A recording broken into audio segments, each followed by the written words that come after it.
just how the weather is completely changed.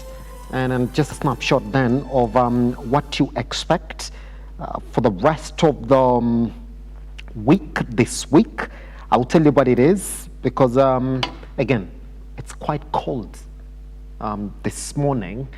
And it looks as if my colleagues have not learned from last week. See a couple of them with just shirts and t-shirts this morning.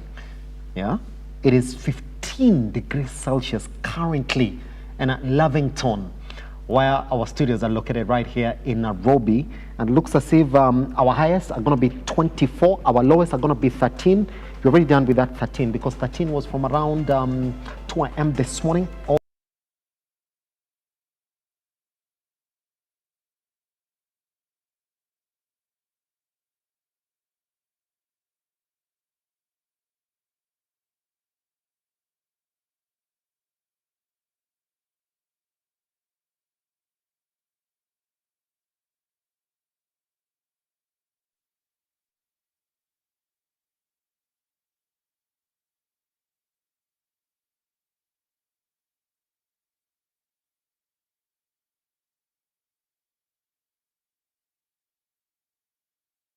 Alert the rest of the drivers that you're on the road. As we say, arrive alive. That's the most important thing that you gotta take care of, because the rest of them are secondary to what happens on the roads this week. That's your snapshot. We do expect that these rains are gonna go all the way towards mid-December. And by the way, Christmas is what? Christmas is next month. Christmas is next month. The year is just done like that. For those who celebrate Christmas, you gotta get ready. We're getting into that season where it will be songs on. I don't like Christmas songs. Yeah, but we're getting into that season, and where people are just smiling and calling each other to eat and be together.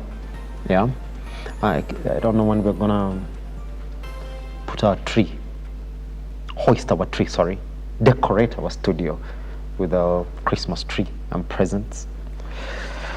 I don't make those decisions. It's one of those things that make me uncomfortable as a man.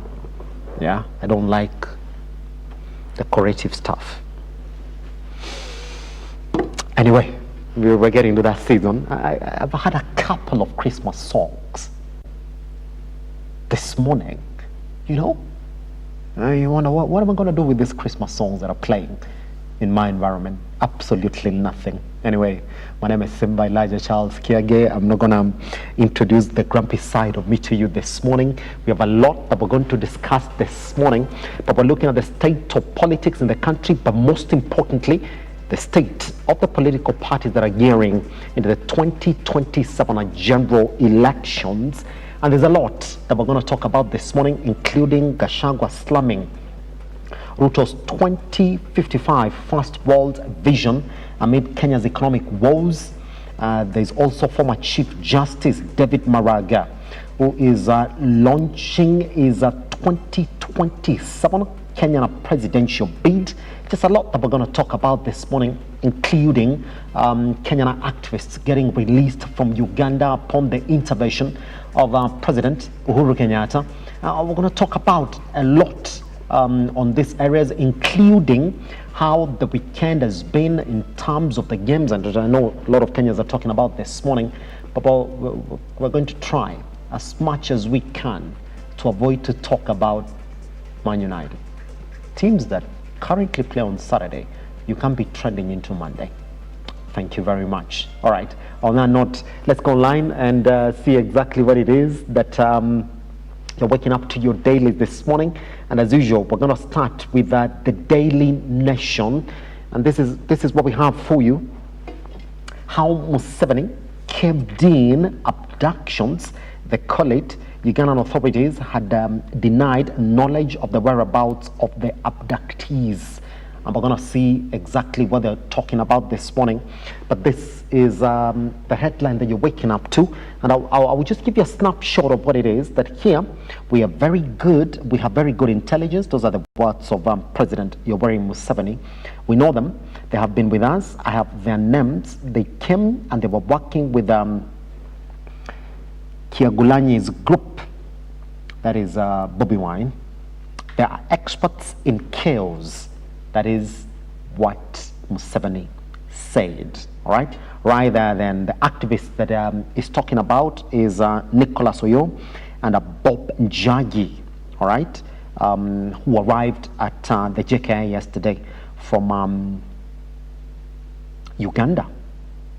Now there's mounting pressure also from the United Nations and the Kenyan government. Direct family appeals and fears over the health of the rights activists Bob Njagi and Nicholas Oyo, who were forced Ugandan Yoweri Museveni to order their release from a military detention.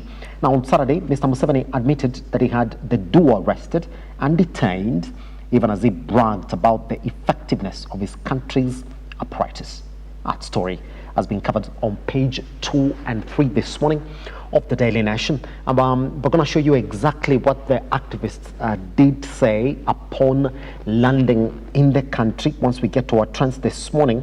And this is where we are, also with another story that is also trending on the Daily Nation. Page 4, we were arrested in Tanzania simply for being Kenyan. Another president then who was on the spotlight again after spending 8 days in the cell at Oyster Bay police station in Dar es Salaam. 2 Kenyans who were released after government intervention told the story of the torture they went through. East Africa is in the headlines today, and for the wrong reasons. That story has been covered on page 4. Crossover to the story here on page 6. Kepsha chairperson Fouad Ali addresses head teachers yesterday, and this is what the story is about. It's on boosting school infrastructure. Head teachers are now demanding from the government. We do know that they're actually in Mombasa, isn't it? For the NDM meeting. The story has been covered on page 6 as well. That's your Daily Nation this morning. Let's cross over and look at what we have here on the Standard. See exactly what it is they're talking about as well. Oof. Talk about injecting, as we call it. The Standard has got a bold headline this morning, and they're saying is a trinity of terror. You gotta read this story. They've got pictures there of Samia Hassan Suluhu, one Yoweri Museveni, and Dr. President William Samoei Ruto. This is what it is. That when Uganda's Yoweri Museveni admitted that 2 Kenyans had been tortured while in his custody, he unwittingly fanned the flames of repression spreading across East Africa. Once seen as the region's elder statesman, Museveni now speaks as the world still reels from the bloodshed that accompanied Tanzania's October 29th election that handed President Suluhu total victory and new reputation for strong arm rule. In Kenya, the soil has barely settled over the graves of slain youth, while others remain missing. East Africa is fast beginning to resemble the 1930s Europe of Adolf Hitler, Benito Mussolini. I won't even say the next one. I mean, you gotta read this particular story. And they keep on saying that 2 Kenyans were arrested. They've been with us. That's a quote from Yoweri Museveni, just like we've seen it in the Daily Nation this morning. I'm not able to remember their names. They came. They are working with Kyagulanyi as a group. They are experts in riots. Of course, with our very good intelligence, we picked them up. They have been in the fridge for some days. Now, some of the Kenyan leaders rang me and said I should hand them back or I put them in jail. That is President Yoweri Museveni. It's a bold headline right here of the Standard this morning, and this is exactly what that story is about. And this morning we mention on it briefly before then we delve into our main conversation this morning on our conversation of party politics across the country. So on that note, then let's jump and see what we are talking about this morning in terms of the major trends across the country, and we do know exactly what it's going to touch on, and I'll give you that summary then of what Kenyans are talking about this morning, so we can take a look at it together. And we're going to start with this one, where Yoweri Museveni is trending. And just on that note then, we're going to look into what the activists who landed in the country then yesterday were talking about after they arrived at JK. Let's run that clip before we get to see what majority of Kenyans are talking about as pertains the arrival of the two activists who were released yesterday from Uganda. Let's take a listen. We're going to release more details to you in a short while after we get some medical attention. We've not been eating for about 14 days myself. I've been fasting. It's been very difficult. But thank you so much for your solidarity. Viva Kenya, viva! Viva! Were you tortured? Kenya, viva! Viva! Were you tortured? Yes, we were tortured, but we're going to give you details. Shame on you, Museveni! Shame on you! Shame on you! Shame on you! Shame on you! Shame on you! Shame on you! We're coming for you! I was doing a fast, but at the same time, the kind of food you've been given is not really food. We've been dehumanized, if I may say so. What did they accuse you for? Can we allow them to breathe a little bit? So no question. That's Bob Njagi speaking right there, and let's see majority. Let's see some of the reactions that are coming in, so we can talk about it. And I will read. This is from Bobby Wine, and this is what communication that was made 22 hours ago. And it's saying Dictator Museveni confirms that our Kenyan brothers Bob Njagi and Nicholas Oyo were abducted and kept under incommunicado detention for 39 days for their association with us. He claims that they underwent all the torture and suffering because they are experts in riot. Shame upon you, that's what he's saying. If they committed any offense, why were they not produced before court and formally charged? Incidentally, these brothers confirmed that they were being detained with so many Ugandans and people from other countries. Could those include our supporters who have been missing for 5 or 6 years now? We have a duty to fight and defeat this criminality. Thankfully, these confessions by Museveni will always be on record, and they will come in handy when the time comes to account for the crimes committed against the people of Uganda. That's Bobby Wine speaking yesterday. And I got this one from Nelson Harvey this morning, who's saying, first, we thank ourselves as Kenyans for successfully demanding the release of Bob Njagi and Nicholas Oyo. Second, we thank the government of Kenya for heeding the call to protect its citizens. Third, we thank the government of Uganda for doing the right thing. The people are the sovereign. That is Nelson Harvey speaking right there on this particular issue.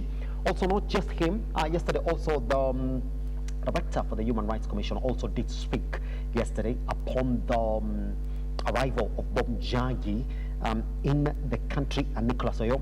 Let's also take a listen and see exactly what he spoke about. And in that, you could hear what the details are. Speaking about what led to the release of one Bob Njagi and Nicholas Oyo. Let's take a listen. The former president of the Republic of Kenya, the fourth president, and that is Uhuru Kenyatta. And it is out of the negotiations and the discussions that took place at the very highest levels of the two governments, plus the former president, that we have had the two, Bob Njagi and Nick Oyo, return to Kenya in the way that they are. We would just like to say that we believe that that was also a product of the pressure of ordinary people, of human rights defenders, of journalists, of civil society. And therefore, collectively, we can be proud of this moment where we now have Bob and Nick with us.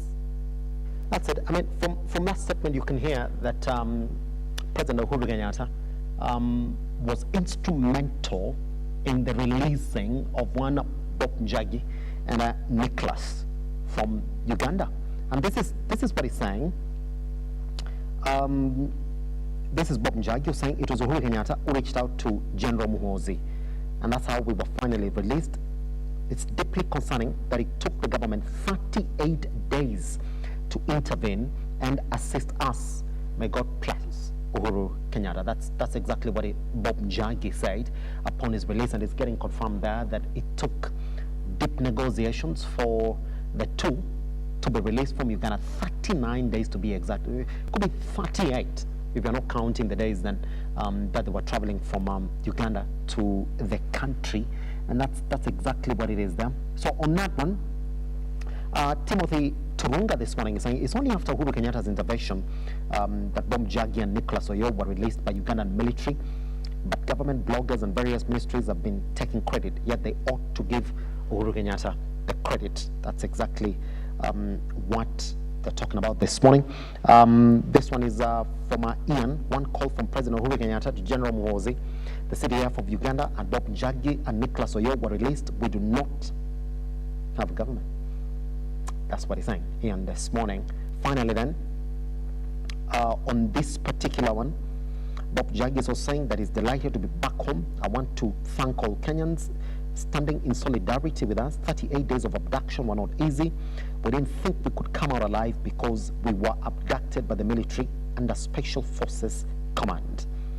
That is him speaking right there upon his entry back into the country. All right? And he also did reveal that he fasted for 14 days while in detention. All right, finally then, Law Society of Kenya and Amnesty International Kenya hail former President Uhuru Kenyatta for playing a role in the release of Kenyan activists Bob Njagi and Nicholas Oyo. Finally then, on that one, we put a stamp on it. I'm going to cross over to another trend this morning, and it stems from what was going on yesterday at Kayole, and that is after former Deputy President Rigathi Gachagua hit on the government on a couple of issues, and including laughing at President William Ruto's submission that Kenya should be a first world country come 2055. Yeah, let's look at some of the submissions that he did put across yesterday before I get to read what Kenyans spoke about it. Let's take a look.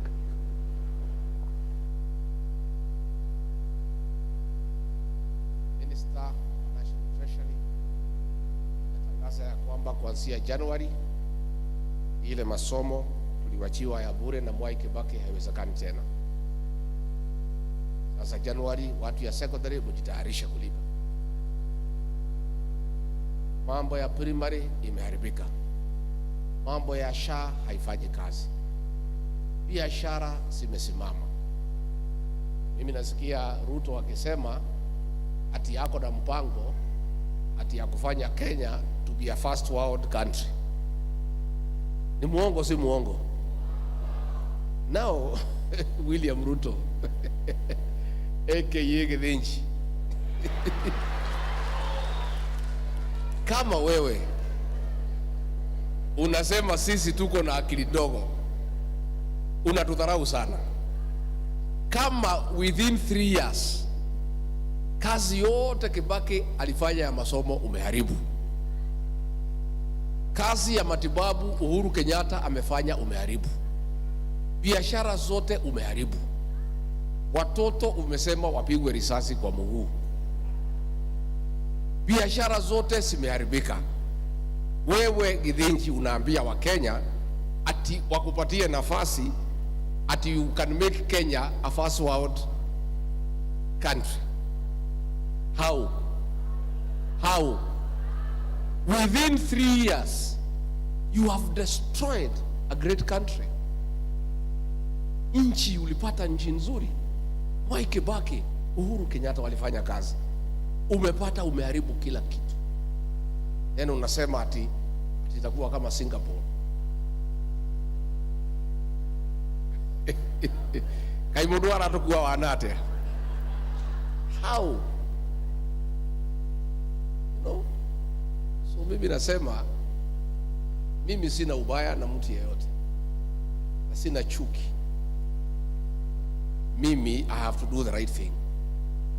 Lazima Mungu anisaidie na viongozi wengine. We liberate this country by getting rid of William Ruto and getting a new president who knows what he's doing. The submissions for one Rigathi Gachagua yesterday when he was received at Kayole upon attending a church service. This morning we're going to look at further reception and what he said in relation to what is going on in ODM party politics as well. We talk about that because it's clear now that Kalonzo Musyoka has emerged as the leading opposition challenger to Ruto in a 2027, and I will tell you what majority of Kenyans are talking about, and that's after Rigathi Gachagua also yesterday did touch on that issue, saying that wameungana, and I'm saying it in Swahili because that's what he said, and we're going to look at a couple of those clips once that time comes. He said, well, tumeungana na Kalonzo Musyoka, tumeungana na Matiang'i, tumeungana na Martha Karua, tumeungana na Eugene, and he also asked the residents of Kayole kama atakuwa yeye, kama atamchagua, kama atakuwa ni Kalonzo Musyoka, kama atamchagua pia. And those are some of the submissions that he did make yesterday. So Kenyans have gone online and looked at Kalonzo's chances then of running for presidency in 2027, and this is what Patrick Safari is saying this morning. Let me begin with Cyprian Nyakundi, who's saying, but why is Kalonzo not addressing things like public debt? His regime will also be like that of Kasongo if he also continues the toxic borrowing. That's what Cyprian is talking about this morning. We continue with this account that those are unhappy with Kalonzo Musyoka, not because of his association with Ricky G, but because they always thought Kalonzo could chart his own political career without Raila. They're bitter because Kalonzo's popularity has grown and now closer to the presidency without him. That is Patrick Safari. I mean, Patrick, if you think that's what it is, who am I to challenge you this morning? All right. This is December, who's saying Kenya will not vote for any ticket with Rigathi Gachagua pulling strings from the background. Mount Kenya region will ultimately have to decide where they want to fall. All right, Kenya's cons, Gachagua's primitive tribalism, and grass entitlement. That's it. Good. That's exactly what Kenyans are talking about. That association there, or that announcement that indeed Kalonzo might be a front runner in that alliance. Also, Kalonzo is also trending because he did address the president and told him exactly what one term means, and we shall also be looking at that as we go on with our discussions around Kenyan politics and the state of affairs as we gear to the 2027 general elections this week. Now, things that I don't want to talk about this morning, but we got to talk about it. I do not understand why Man United is trending this morning. I mean, Kenyans, come on. I mean, Man United played on Saturday, yeah, and they drew. Why are we talking about them this morning? Why are we talking about Man United this morning? I'm sorry, we are not going to mention them. I mean, we are an up-to-date station. I would like to think so. So I'll jump Man United and look at Liverpool is trending and Man City is trending as well. We can talk about that. Yeah, it's something that happened yesterday, late last night. So for all those football fans who have not known what's going on, Liverpool is officially out of the contention for the 2026-2027 Premier League. They're completely out. Nothing about them. We're not going to talk about them again. So there are only two teams worth having a conversation around the trophy. Number one is Arsenal, and number two is Man City. If Man City also falls out, we'll also stop talking about them soon enough as things stand. I can see Sunderland is trending. I won't talk about it. Things that happened on Saturday, we should be talking about them this morning, isn't it? And Arsenal is trending as well. Majority of Kenyans are talking about it, but it is what it is. Let's look at where we stand after 15 games. That's the most important thing. It's not now. It's too early. So there are 4 games left for you to start talking about chances for a title challenge. Actually, let's talk about that when we are done with around 25 games. That's when you will know who's going to walk away with it. Things are very, very close right now. That's it. Anyway, congratulations to Man City. You won it yesterday. That's the only thing that we can talk about this morning. Good. We take a tiny breather. Once we come back, we'll be looking at the state of affairs in the ODM party.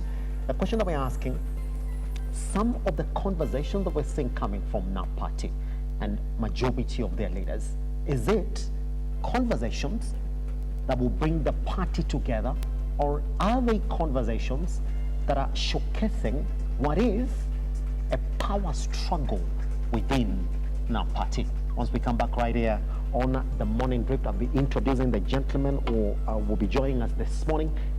Once we begin, we shall get started. Good morning. My name is Simba Elijah Charles Kirk.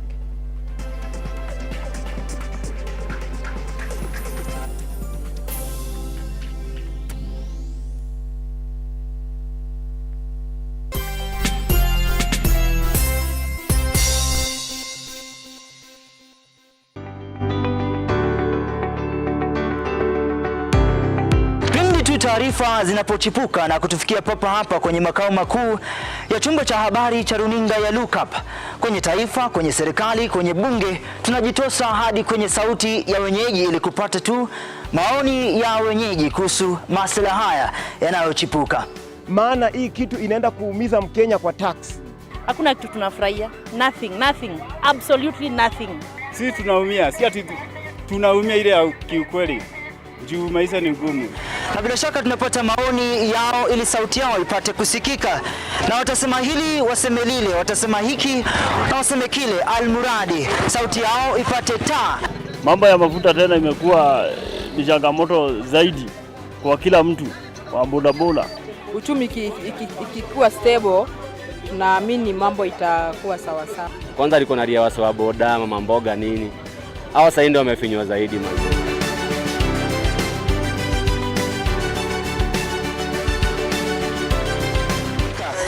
Mtazamaji, hii ni bunge la wenyeji.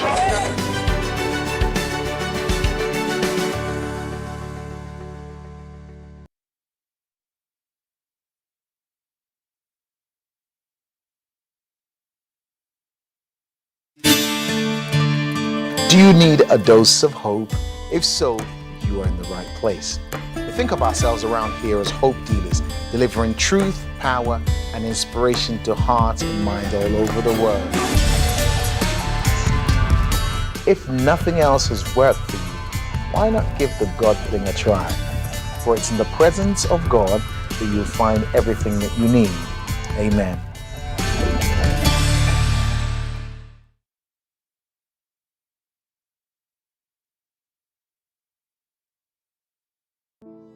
Save a Life is a non-profit organization that has taken the front line in transforming lives in the entire country.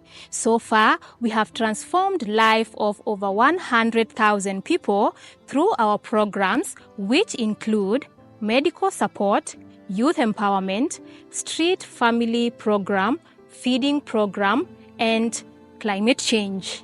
Join us today as we transform lives. As we always say, service to humanity is service to God. Save a life, transforming lives.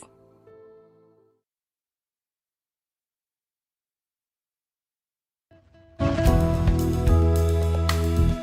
easy is it for you to forgive someone who has hurt you? How easy is it?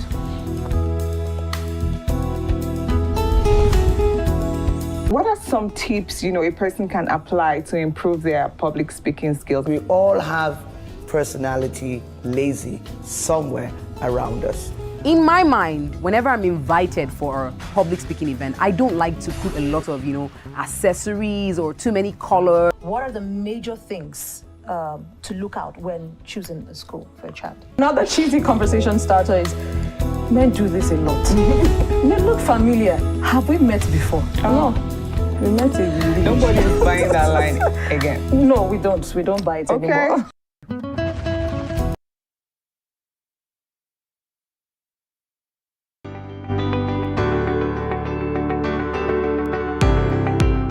Taarifa zinapochipuka na kutufikia papa hapa kwenye makao makuu ya chumba cha habari cha runinga ya Lookup, kwenye taifa, kwenye serikali, kwenye bunge, tunajitosa hadi kwenye sauti ya wenyeji ili kupata tu maoni ya wenyeji kuhusu masuala haya yanayochipuka. Maana hii kitu inaenda kuumiza Mkenya kwa tax. Hakuna kitu tunafurahia. Nothing. Absolutely nothing.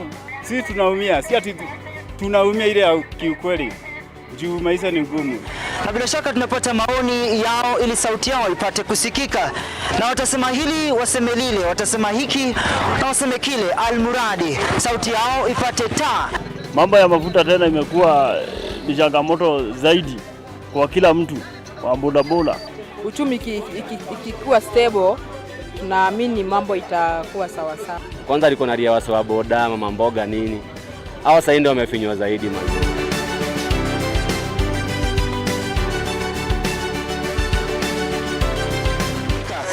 Mtazamaji, hii ni bunge la wenyeji.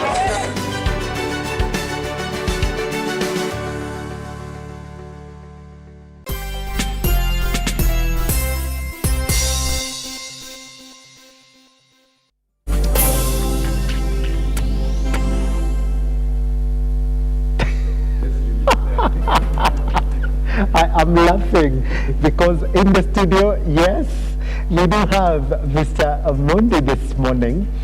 Just to look at what our topics are this morning, just let me remind him though, since it's mentioned a very good start, we're talking about Liverpool being a disappointment. Let me just remind him, the last time Arsenal lost by a 2-goal margin, more than a 2-goal margin in the English Premier League, you gotta go 3 years ago. Three years. It's on record. 3 years. Remember there is a damage that Manchester United did to Arsenal at some point. It's also on record. Yeah. It's more than 3 goals. Yeah. You remember. But then you so teams lose. It was Liverpool's time to lose by a margin of 3 goals. 3 goals, my God. Arsenal lost with more than 3. How much money have you spent to build that squad? And then you lose by 3 goals. You know that how they say maskini akipata to you. So that's what's happening to Arsenal right now. Just a couple of years ago, Arsenal talking like this right now. You forget so fast.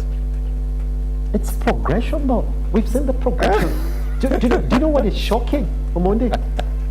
These are the champions we're talking about. We're not talking about any team. We're talking about the champions.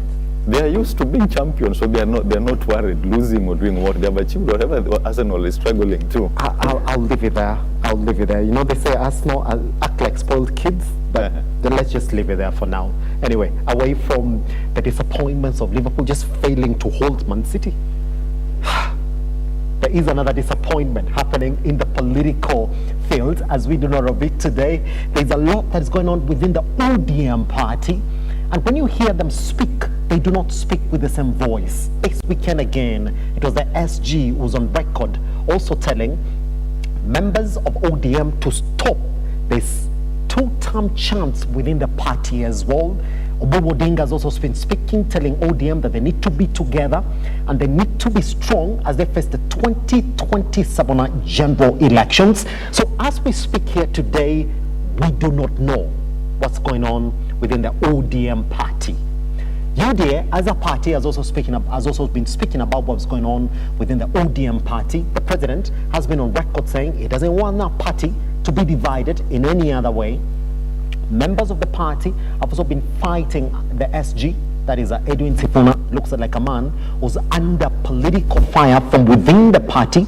He's been told, look here, You can't give us a direction that we do not agree to. If you want to walk out, you can walk out if you want. So that's exactly where we begin.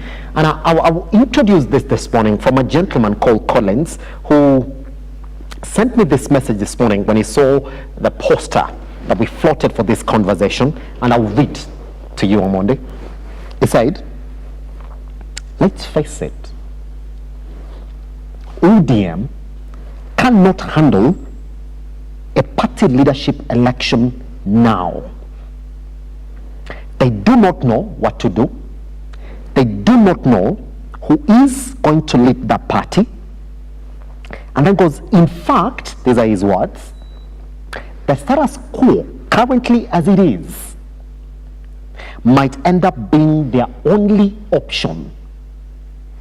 Goes on to say, because the president will not wish for a strong ODM leader now, because that will change his 2027 trajectory.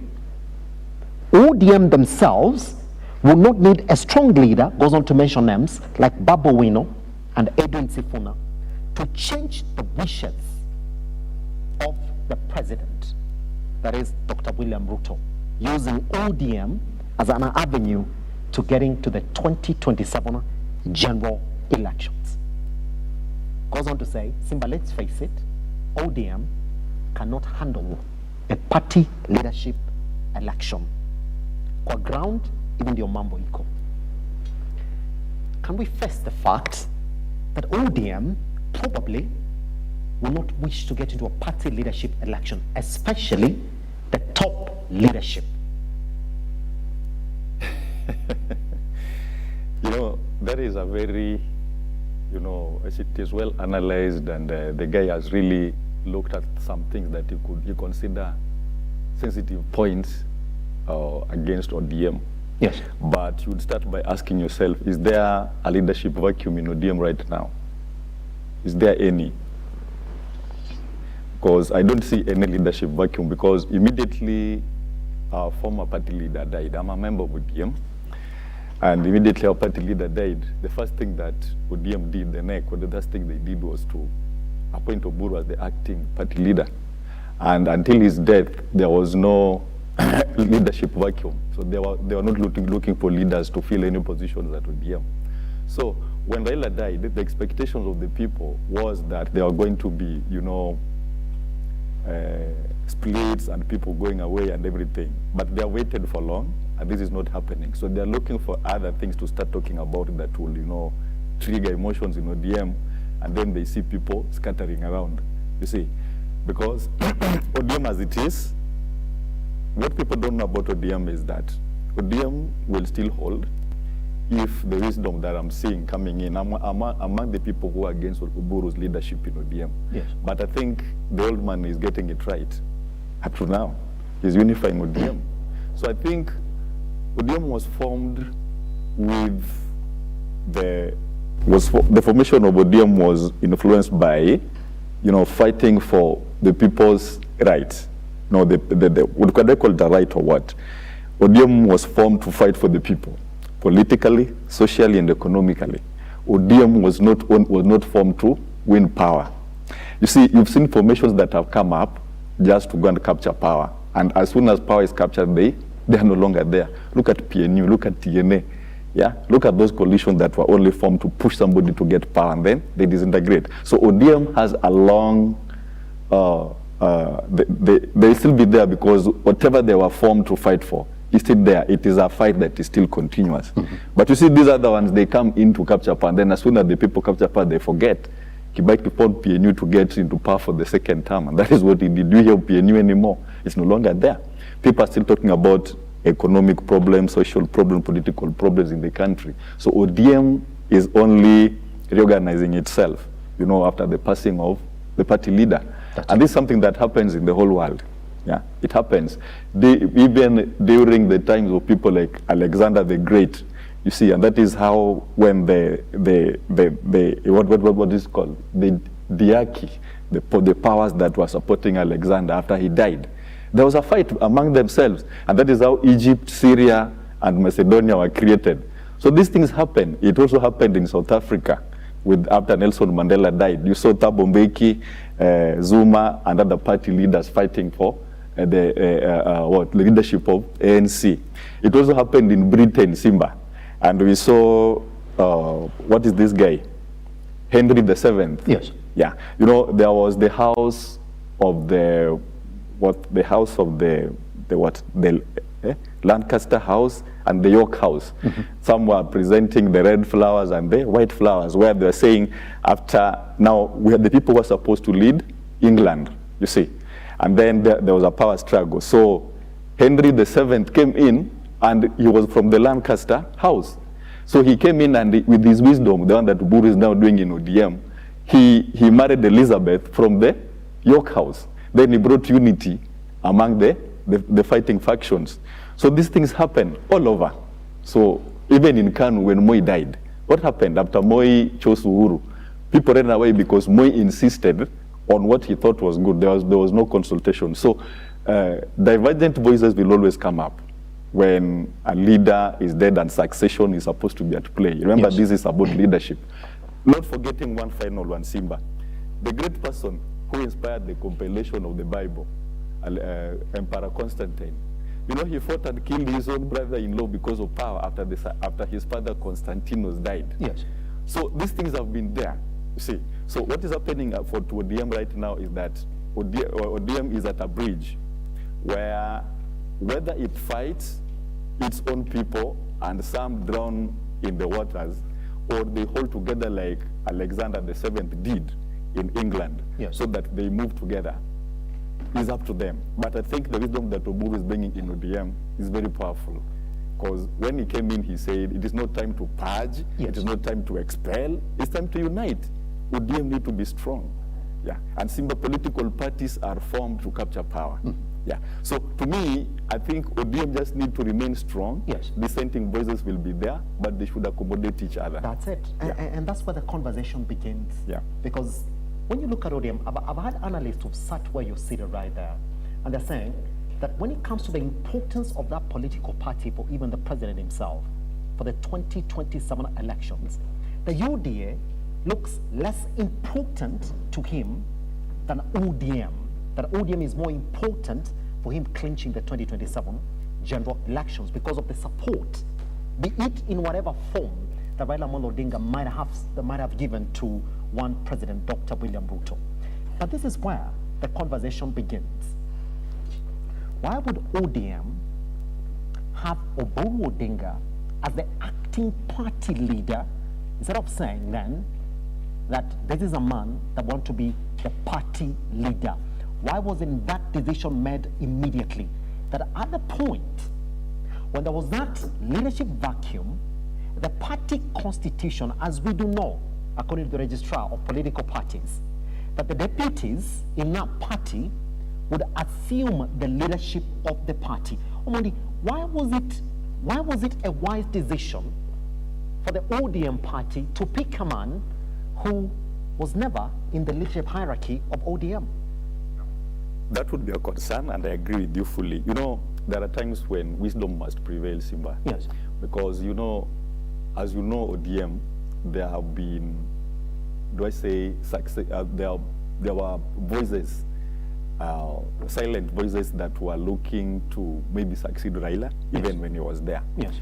So calling for an immediate election, which is what the Constitution says, and that was the thing that was supposed to happen immediately. It was going to see, you know, people fighting. You know, there was going to erupt kind of a fight within ODM.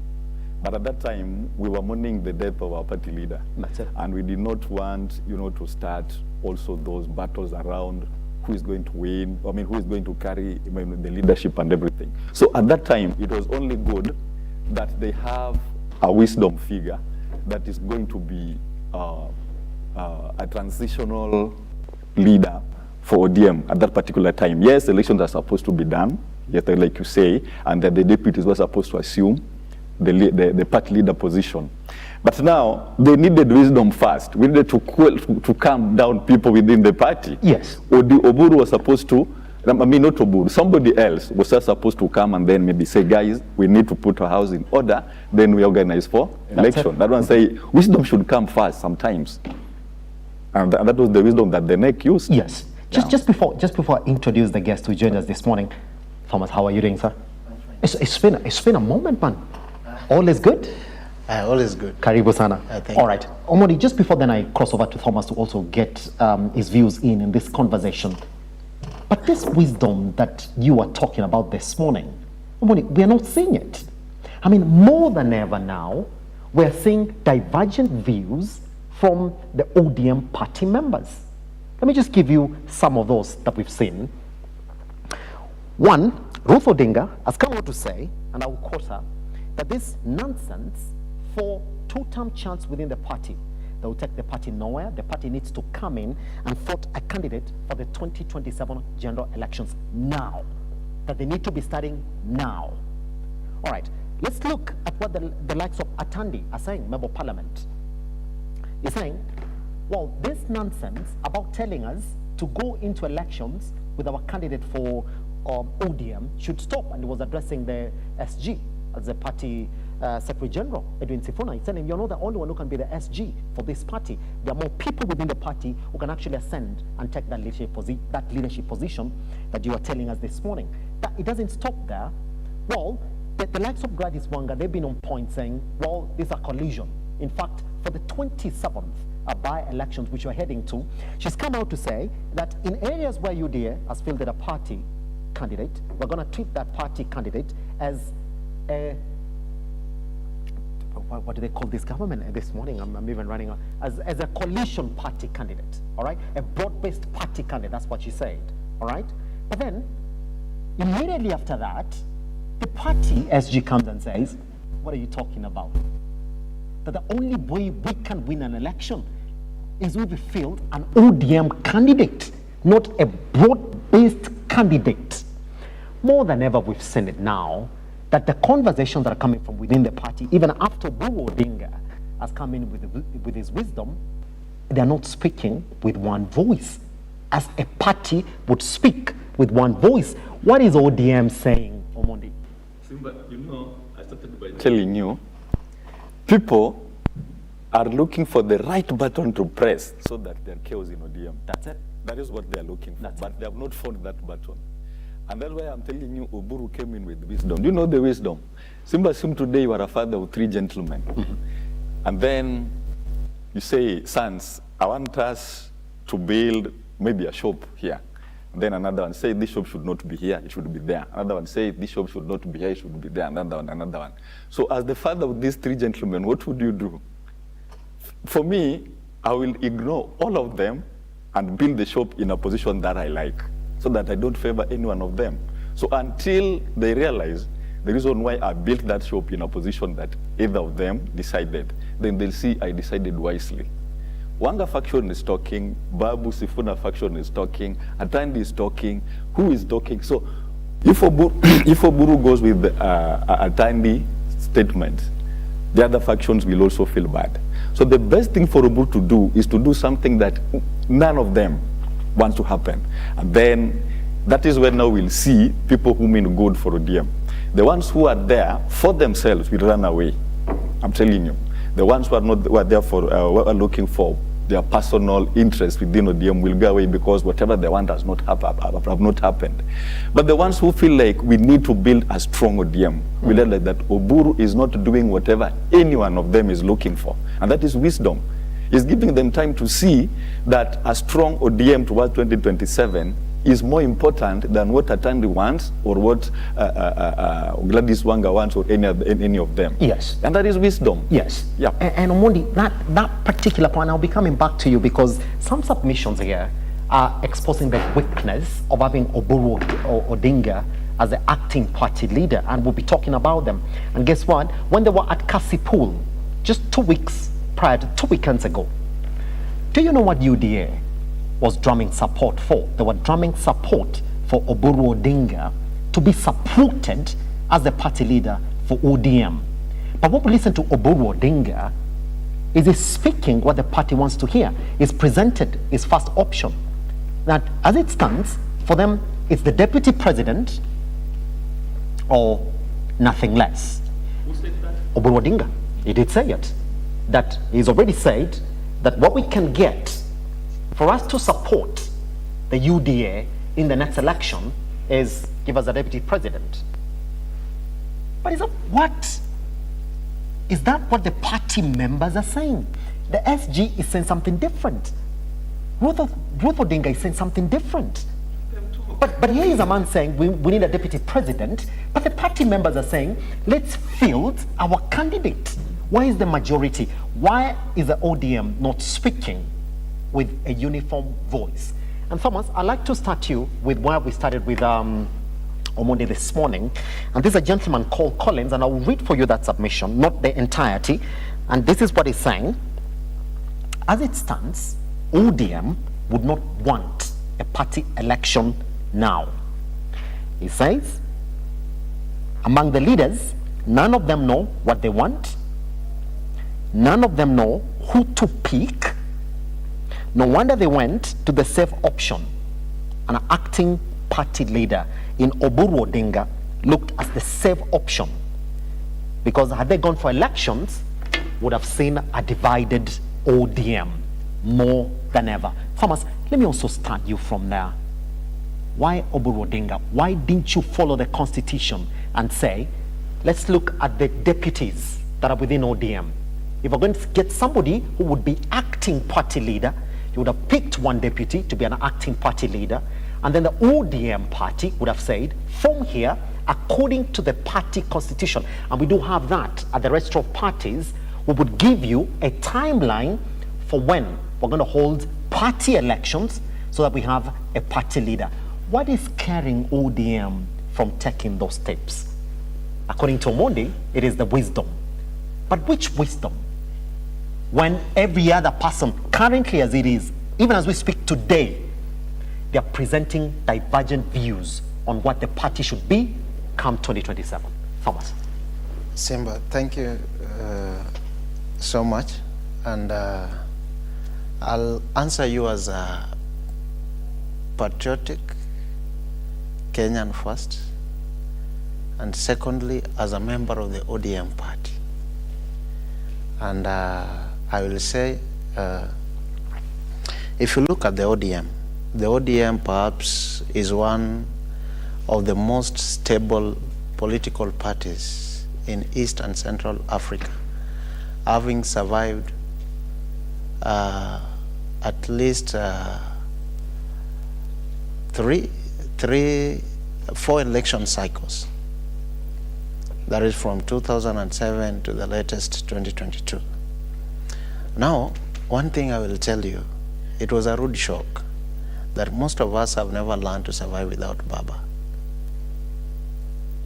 So, having Oburu as an acting party leader, it is wisdom in the sense that, one, if you look at the 3 deputies, these are serving a political, these are serving elected members in different positions. And there's what we call sibling rivalry. ODM was trying to address this sibling rivalry, because even in the arrangements, in the way we have the setup for the 3 deputy party leaders, we could see them trying to fight who is more popular than the other. Simbarati pulling string in the Kisi, Osotsi pulling strings in Vihiga, and also Abdul Samar Sharif also pulling strings in Mombasa. So it was only wise that we needed to pick somebody who was neutral at this particular point to help us, first of all, replan as a party that which route are we going to follow. And one thing we also need to give Oburu credit it deserves, because one, when he picked the political party, Oburu even hinted at a possible succession of Baba and said, whoever is going to succeed Baba is not among his age mates. Is among the young people, the young generation. So this is somebody who is telling you, yes, I'm willing to warm the seat, but when that right time comes, when now the person has been identified, I am willing to let it go and pave way for the new leadership in ODM. So the divergent opinion, you'll also understand, in ODM, there are people whose political survival depended fully on Baba. And they're trying to architect their own survival. And it is always believed in politics that your interest, self-interest, is always constant. So these are people who are also trying to define their interest, but they're trying to bring it through a rebellious way. So that at least the people can see these are people who are trying to speak our voice. But now they are doing the right thing in the wrong time. We are still mourning Baba. We are still in the mourning period. And we picked Oburu so that we can calm the storm. If we could have... What storm? The storm... What storm is ODM trying to calm? If you're saying you are the most stable political party since 2007 to date, what storm is within the party? Yes. I will tell you, if you have been very keen enough, you have looked at the events that have happened ever since Baba passed. If you look at the different factions, you see our young team led by Sifuna and Babu, you see they're trying to also pull crowds around them. Yes. And this happened even before the burial of Jacom. So we looked at all these factors. Then we say we need to ensure that our party is solid, intact, and therefore we must give somebody the party leader position in an acting capacity, somebody whom nobody expected. Oburu being declared acting party leader, it came as a surprise to many. And you see, if you look at the better side of that particular decision, you realize it was a wise decision because it is just a small faction, the people who can be quoted. There are people who can be mentioned. But you realize the party members, they are contented with that particular decision. Maybe the NEC official, there might be some wrangles here and there, but it is very common when people are now trying to figure out the succession plan. Yes. That I need to be felt, I need to be seen, I need to be heard. Yes. So the divergent opinions, they are just people who also feel that we also deserve that particular position. That's it. So perhaps what we need to define, do they have a particular interest when it will be the right time to call for that, for the party elections? That's it. Yes. And this is where the critics are coming from. And on Monday, this is where we gotta begin this conversation from. That nobody stopped ODM from taking that route, because the understanding is that ODM was quite a stable political party. That at that point, when there was a vacuum within the party, they would have made the decision to cede that leadership to one of the deputies. Then after that, immediately solve their internal problems, if there were, and I'm putting them in quotes, so that you move into a party leadership election. But this is what is getting presented this morning, and I'll put it to you this morning so that we have a look at it together. Number one, that there are top leadership within ODM that are within the government and would like to remain within the government post the 2027 general election. And number two, that ODM, as it stands right now, is a very important political party for one President, Dr. William Ruto, clinching the 2027 general elections put forward by one of the deputies, Simbarati, who actually even said that it will be best for Dr. William Ruto to run under an ODM ticket come 2027. So the importance of that party to the president is also well known. And number three, because of this confusion now of the broad-based government conversations, and for the wish for the top leadership of this party to remain in the government post 2032, having a strong candidate in the name of 1, Sifuna, 2, Orengo, 3, Babu, will not be good for the party, not in the sense of that ODM will be divided, no, because the president needs that party to be led like that into 2032. And that's why in Kasipul, the deputy president did ask the resident of Kasipul a very important question. Do you support the leadership of Oburu Ginga Odinga? They said, yes, we do. You sort of feel that even in the event that ODM would hold its elections today, Oburu Odinga will be in contention. And what's wrong with that? Oburu Odinga is a member of the ODM. He is, Simba. But even before I say that, you know, Simba, political parties are formed to capture power. I think that is why political parties are formed. That's it. And ODM has been in the contest of capturing power since its conception in 2005, I think, during the referendum. But now, it has not been able to. Right now, I can say in the several coalitions that ODM has entered into, it is in this government that I can say ODM has been given a near 50-50 recognition in power. Near. Not yet, but near. And now, my question would be, Simba, all those analyses and statements and, you know, the rages and everything put aside, if ODM, the people running ODM are wise, they are already in that power, one leg in that power. Why would somebody still want ODM to get out of that power and go and start looking for it from outside again? Why?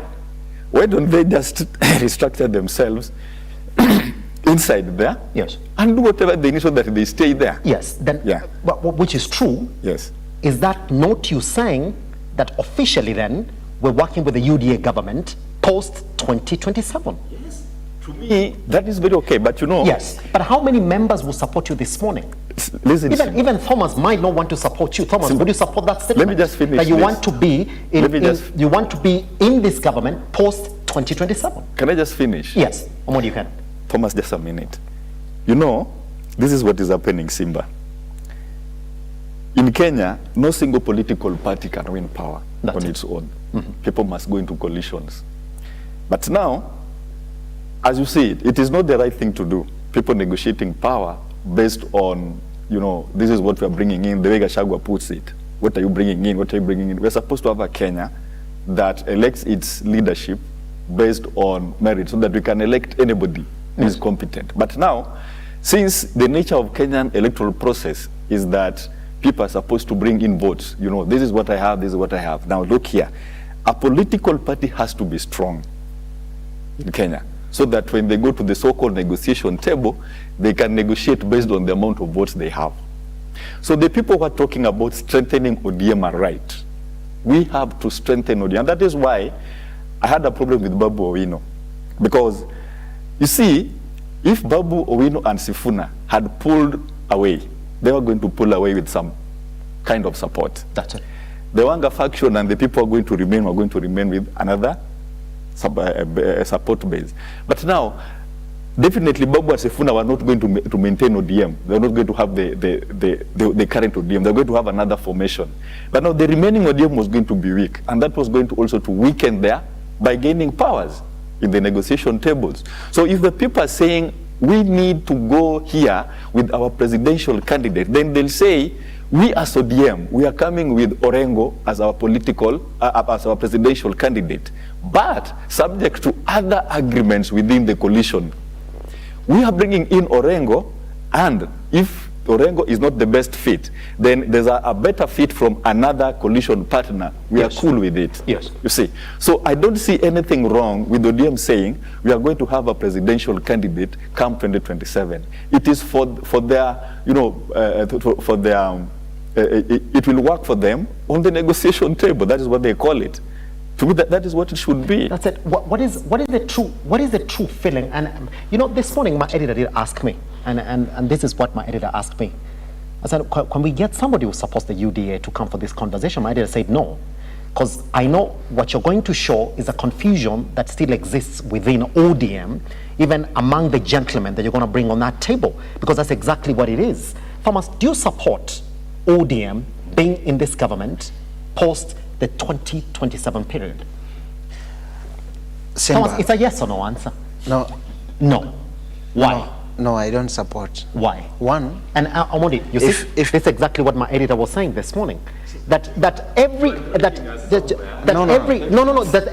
statement Simba. that comes from ODM today, should I start reporting about ODM Omondi? I might not know exactly what I'm going to say, because I have to listen to what Oburu Odinga is saying. Then I wait to hear what the SG is going to say. I have to wait again to hear what Simbarat is saying. That right now, the current position for the ODM party within this conversation for the 2027 general elections, nobody knows about it.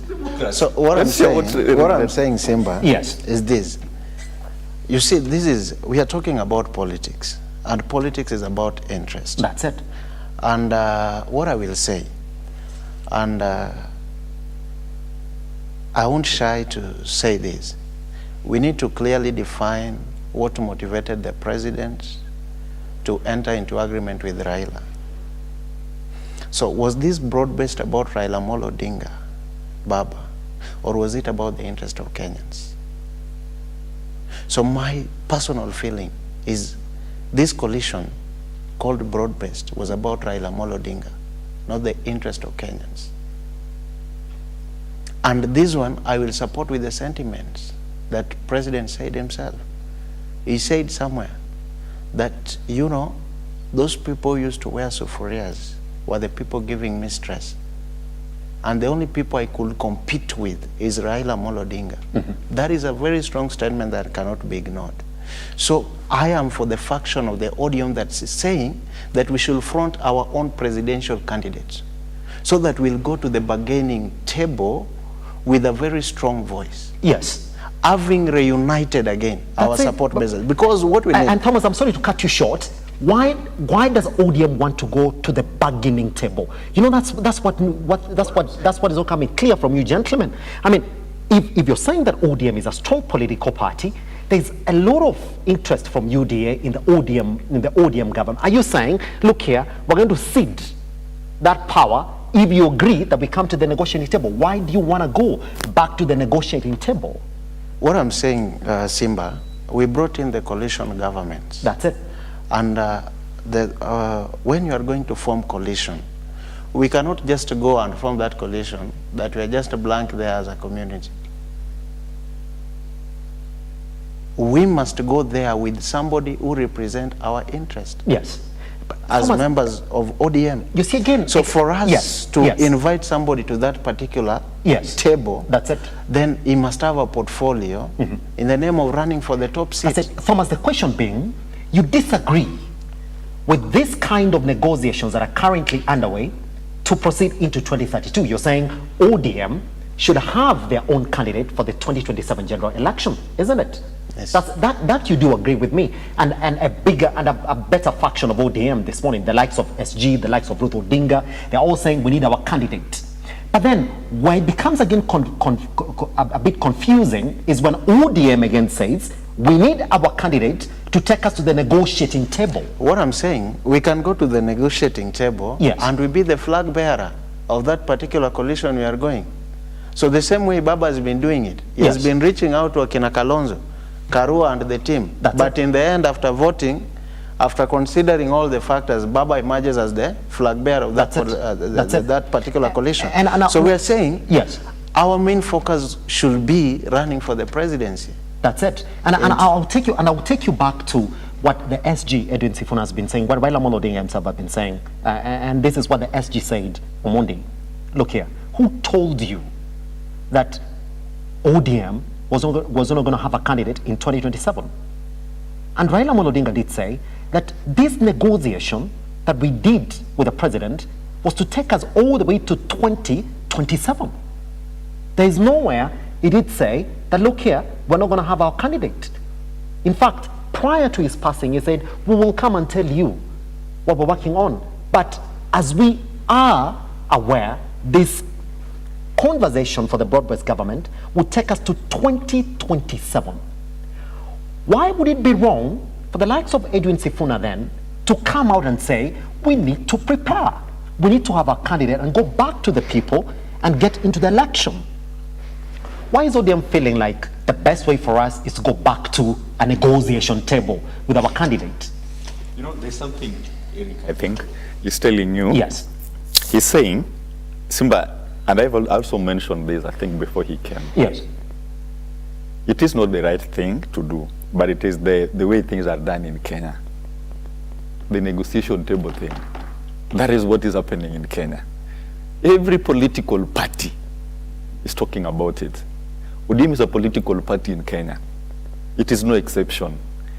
So what we are trying to tell you, Simba, is, as it is right now, and he has put it very clearly, that even in the previous elections, people have formed coalitions. I mean, not people, let's say political parties have come with, we have this, I'm coming with this, I'm coming with this. So remember, in the Azimio coalition, there was Kalonzo Musyoka, who wanted to be president. There was Martha Karua, there was Raila Odinga, yes, and I think maybe other people. So in that table of negotiation, I don't know what guided their, agreement that led to them settling on Raila Odinga. So each political party came with a presidential candidate, and they presented those people maybe with what they represent. I don't know how they weigh them out, yes, so that they picked on one. Yes. So what we are trying to say is, it is very good and it is okay for ODM, like any other party, to go into 2027 with someone they consider their presidential candidate, so that when they form a coalition and other parties also come with theirs, they will weigh out.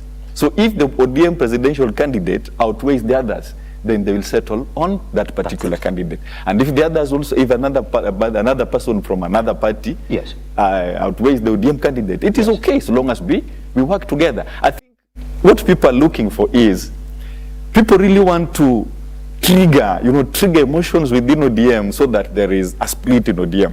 And when we talk about Sifuna, and one thing I don't agree with him, short, very, very briefly. Yes, 45 seconds. Sifuna, to begin with, from the word go, Sifuna has never supported the broad-based government, from the word go.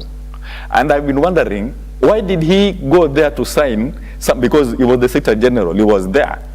If any signing of anything was done, Sifuna was there. So why did he sign it if he immediately came out, he started, I don't support it, I don't support this.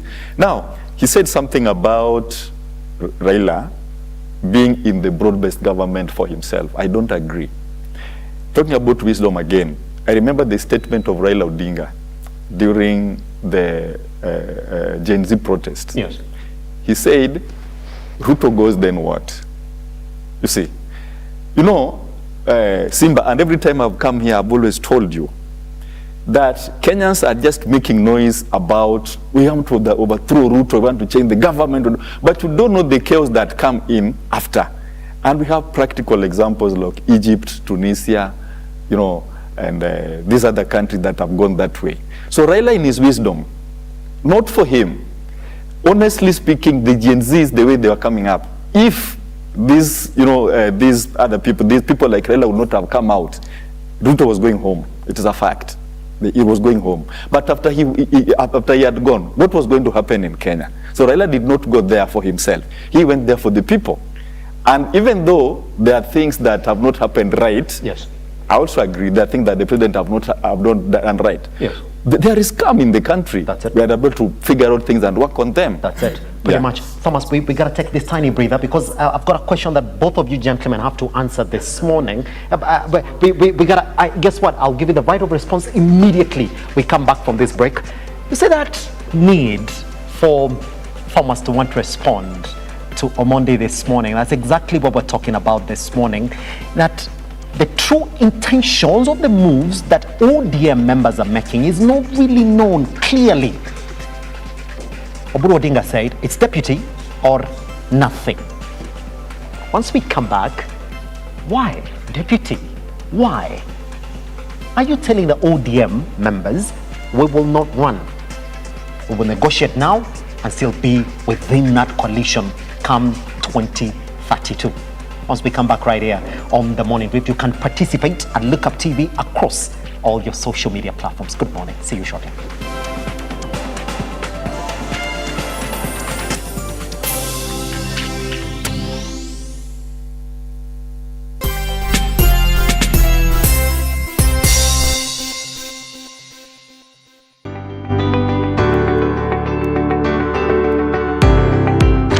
Taarifa zinapochipuka na kutufikia papa hapa kwenye makao makuu ya chumba cha habari cha runinga ya Look Up, kwenye taifa, kwenye serikali, kwenye bunge, tunajitosa hadi kwenye sauti ya wenyeji ili kupata tu maoni ya wenyeji kuhusu masuala haya yanayochipuka.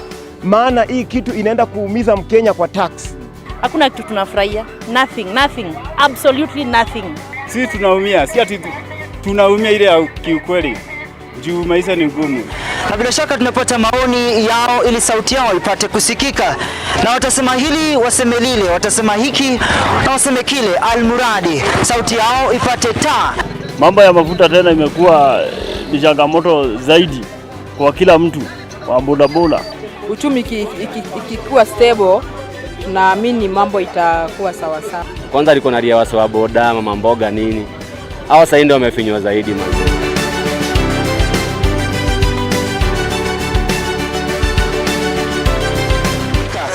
Mtazamaji, hii ni bunge la wenyeji.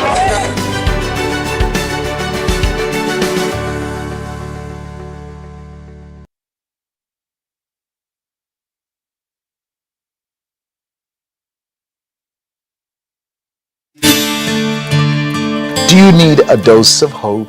If so, you are in the right place. We think of ourselves around here as hope dealers, delivering truth, power, and inspiration to hearts and minds all over the world.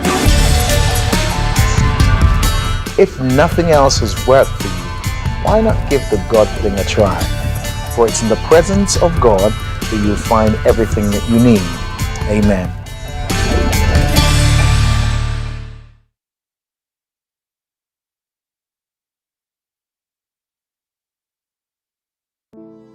Save a Life is a non-profit organization that has taken the front line in transforming lives in the entire country.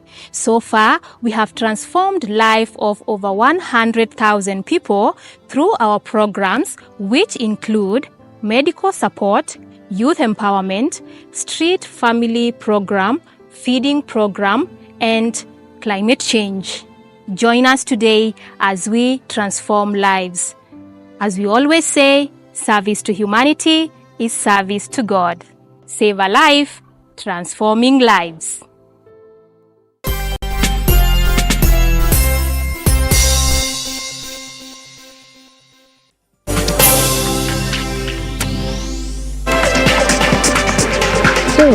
So we talk about some of the sentiments that have come from the party members of ODM in as regards how the party is supposed to approach the 2027 general elections. What we do know now is that ODM has begun a wave of grassroots mobilization across major strongholds, including Western, Nyanza, and the coastal regions. The focus being on strengthening local branches, recruiting new members, and preparing for voter registration drives. That's exactly what's going on. And we can say that this weekend has been a bit muted in terms of ODM members coming out strongly to speak about this issue. But then we gotta go back, Farmers, and I'll take you back to what Oburu Odinga said, that it's deputy or nothing. So the question this morning is, deputy when? Do they want it now? Do they want that position now? That position for deputy, if it comes in the 2027 general elections, then why can't we officially, as the ODM party, announce a coalition with the UDA party? What is stopping the ODM party from doing that now? Thomas, as you respond to Thank you, Simba. Before I answer your question, let me respond to Omondi. I didn't say Baba joined Ruto's government. It is Ruto who looked for Baba. And these are not my statements, but Ruto confessed himself that when the country was tearing apart, when we were looking at a big menace in the country of anarchy, I looked for my elder brother, Raila Odinga. So it is not Baba who joined the government for his own selfish interest. It is Ruto who looked for Baba so that he could calm the political temperatures, knowing that Baba had a massive commanding in the capital city. And the capital city was boiling then. So that is why I say we need to clearly define the interest of Ruto looking for Baba. Was this broad-based about Baba, or was it about the interest of all Kenyans? And if it was about Baba, may his soul rest in peace. He's now gone and resting with the angels. What happens after his demise? So those are some of the questions we are not still finding answers. And that is why you are talking about different factions in ODM, because there are different feelings. That some people feel this is just a normal political card that is being played, and that is why the likes of Akin Oburu are now trying to come with a demand. Let me now come to your questions. They're also trying to set up a demand that we are coming, yes, to the negotiation table with you people, but any coalition, not particular UDA, yes, any coalition, any coalition formation that we are going into, the minimum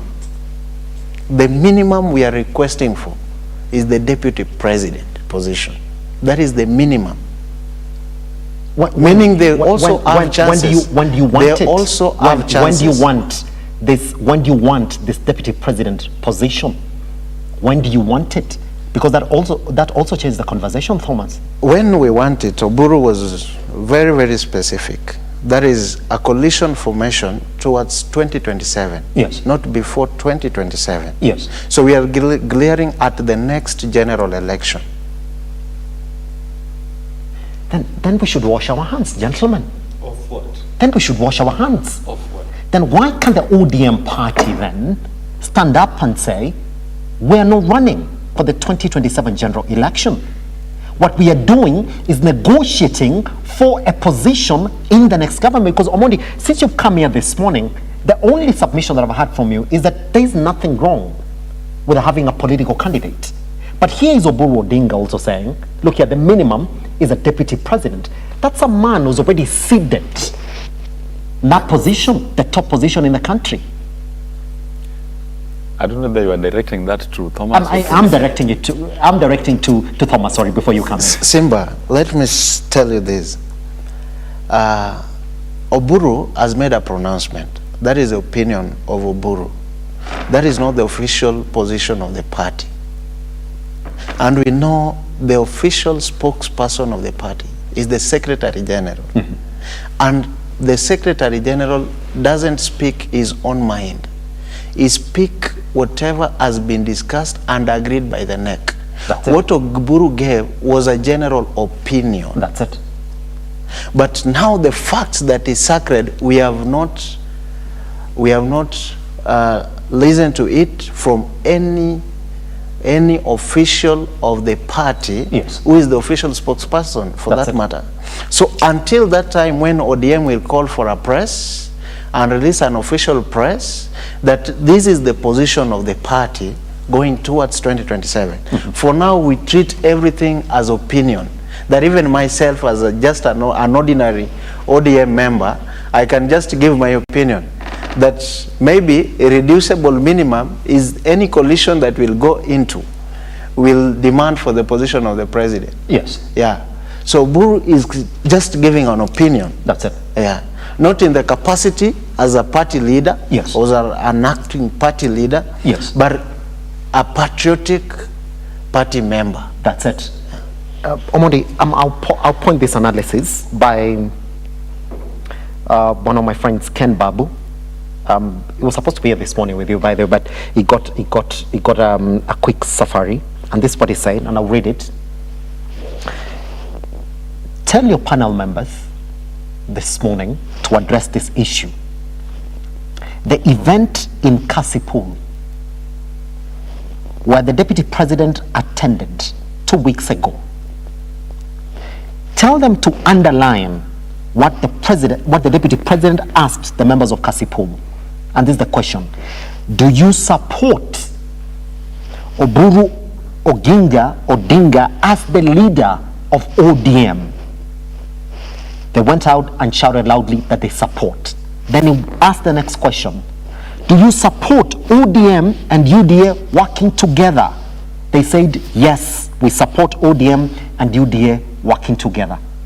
Then he's asked me to ask you, gentlemen, do you think it's by accident that the Deputy President, Kithure Kindiki, was sent to Kasipul to sort of drum in support for Oburu Odinga and test the ground and really see whether indeed, if they present that man as the party leader, then that's the way to go. Then he goes on to clear his sentiments like this. So do you think then Oburu Odinga saying that all they want is a deputy president is an accident? Definitely, Simba. The deputy president being sent to Kasipul to go and drama support for the ODM candidate is not by accident, because it was strategic. They know what kind of impact that one can bring. Yes. Yeah. And now by the fact that ODM and UD are working together, you know, people are looking for looking for the proximity to power, you see. And now the deputy president going there to talk on behalf of the ODM candidate would show the people that you're just close to whatever you are looking for. If I, the deputy president, can come here, because like I said, we are not doing the right things in Kenya, but the way it is that your proximity to power is equal to development. So the deputy president going there to drum up support for the ODM candidate is not by accident. Again, just like Thomas told you, Oburu saying the party's minimum expectation from any coalition they make would be the deputy president position. Yes. It's also not by accident, but the way he puts it, I agree, it is Oburu's position. It has not come up as the unanimous voice of the ODM party. And as you know, Simba, again, I would repeat the same thing. Any official statement from a political party would come from the Secretary General. In any presser, in any forum, they would come from the Secretary General, unless otherwise. The Secretary General has not come and said that the ODM party is looking for a minimum of the Deputy President. That has not taken place. So, you see, one thing that I know is that people would really want to talk about ODM, you know, having internal wrangles, doing this and doing that and doing that. And, you know, we're forgetting that even at the same time, the same wrangles and the same voices, the sentiment and everything, they're coming from every other political party. They're happening there. Even DCP was found the other day and they have their wrangles already. So it is democracy at the same time. Again, you see ODM right now, one thing is happening in ODM. After the death of Raila, yes, ODM has young people who are ambitious. That's it. Yeah. And, you know, initially the leadership of ODM was formed by maybe 70% of the old people. But Oburu has accepted. He said it, and I saw it saying it, that yes, the young people are having influence. They have following. Why should we stop them? You know, that's a statement that was really hard for Raila to mention. I think he could never say such a thing. Yes. And that is wisdom from Oburu, you know.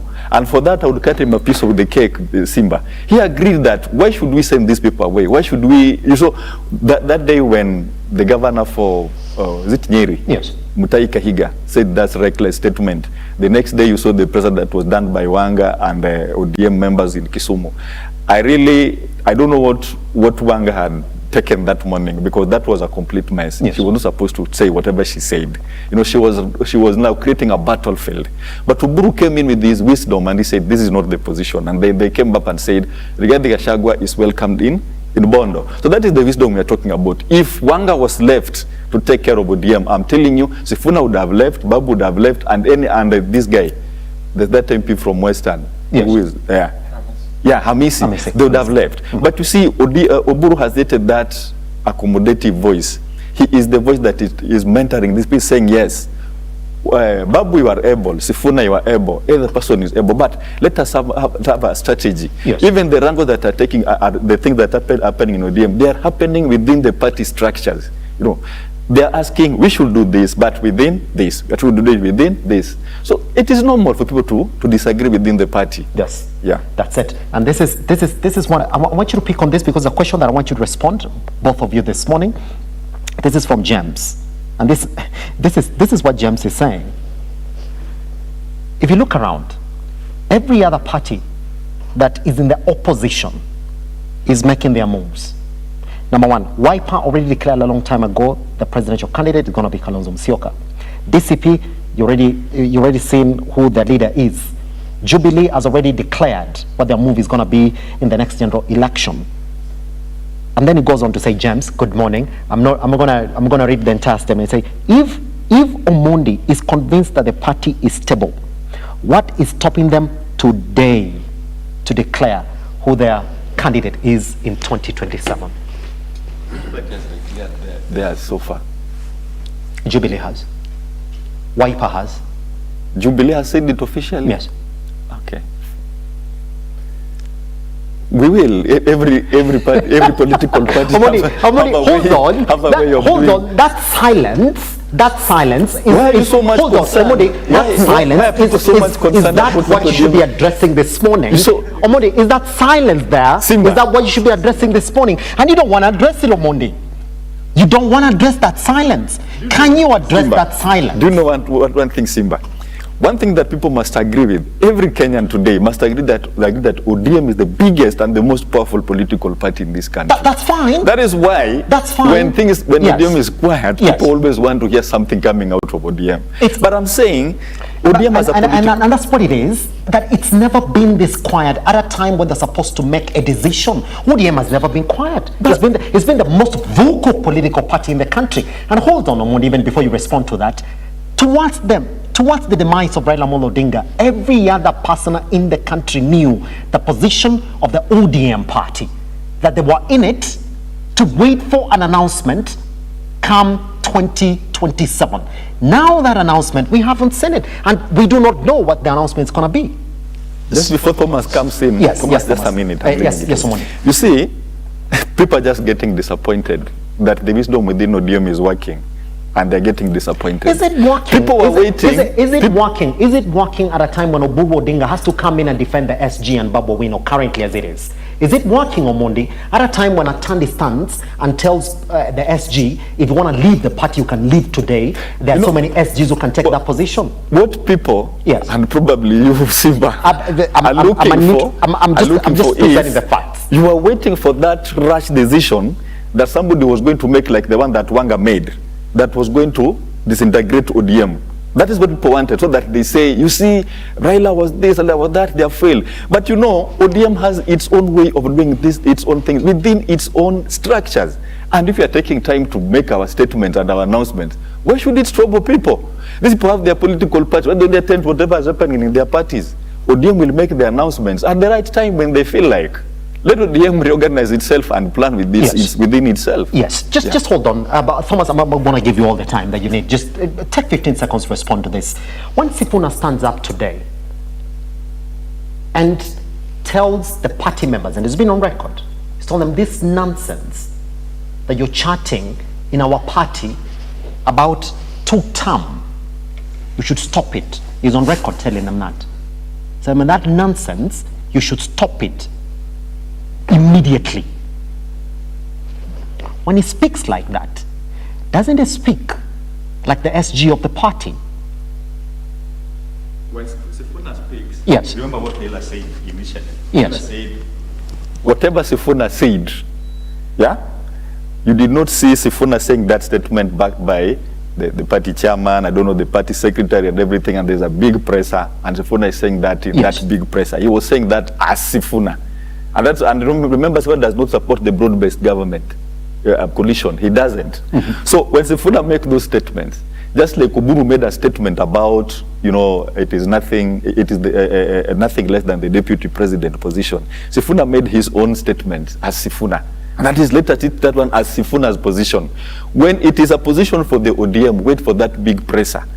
We will make up, we will call people, call up press, whatever, and people will still make a big statement that is coming from the ODM structures, yes, the way they think it should be. Yes. But for now, like he said, and I'm repeating again, let people talk. That is the democracy that is in ODM. That is why it is a big party. There's that democracy. Anybody who is there has a right to talk.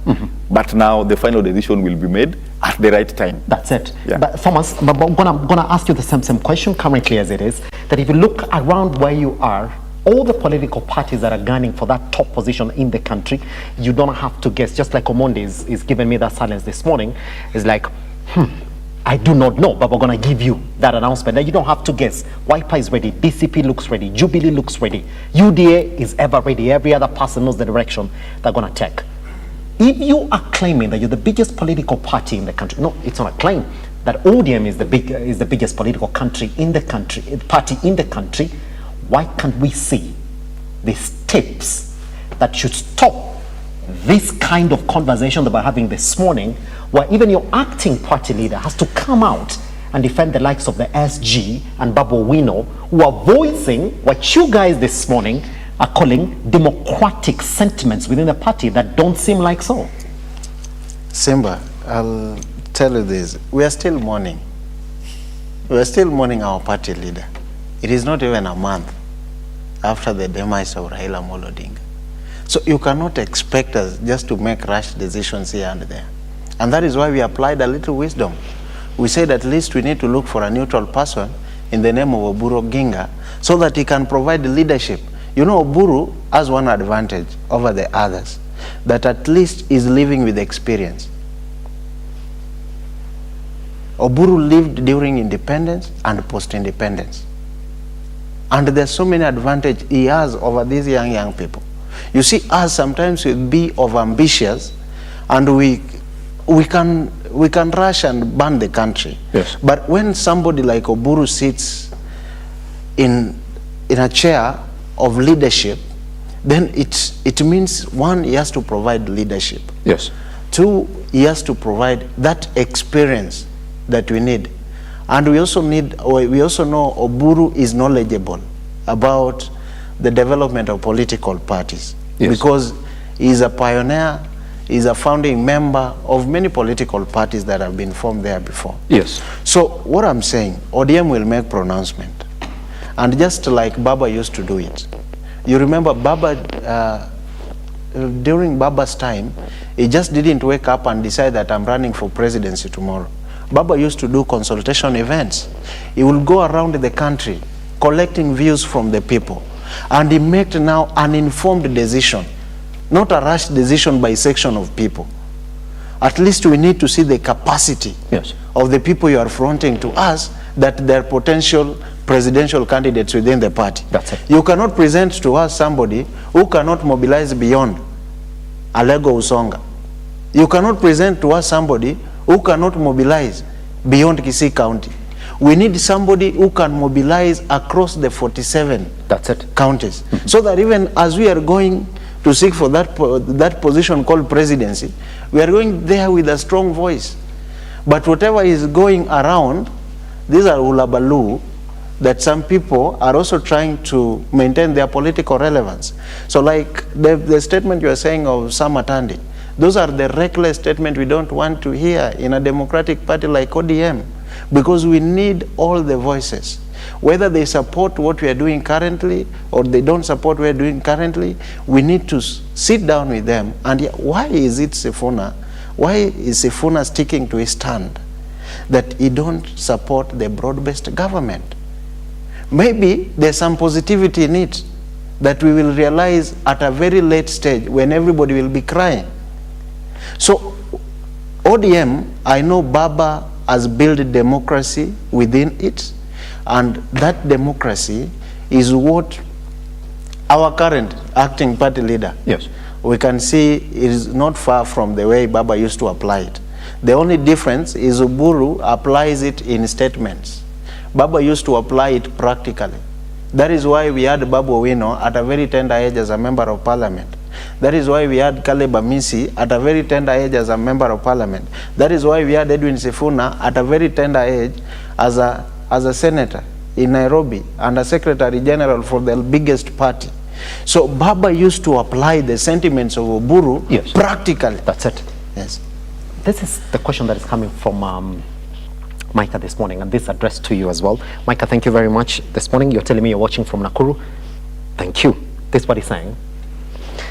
The problem is simple. Raila Amolo Odinga left no clear successor for the ODM party. Goes on to say, and that, if anything, has the biggest mistake for Raila Amolo Odinga. That even the ODM members do not know how to operate within the absence of Raila Amolo Odinga. Clears like this. There have been rumors that Raila Amolo Odinga would have supported Kalonzo Musyoka for elections in a 2027. States like this. There is a statement that was made the other day by William Ruto that only Raila would have beaten me in the 2027 elections.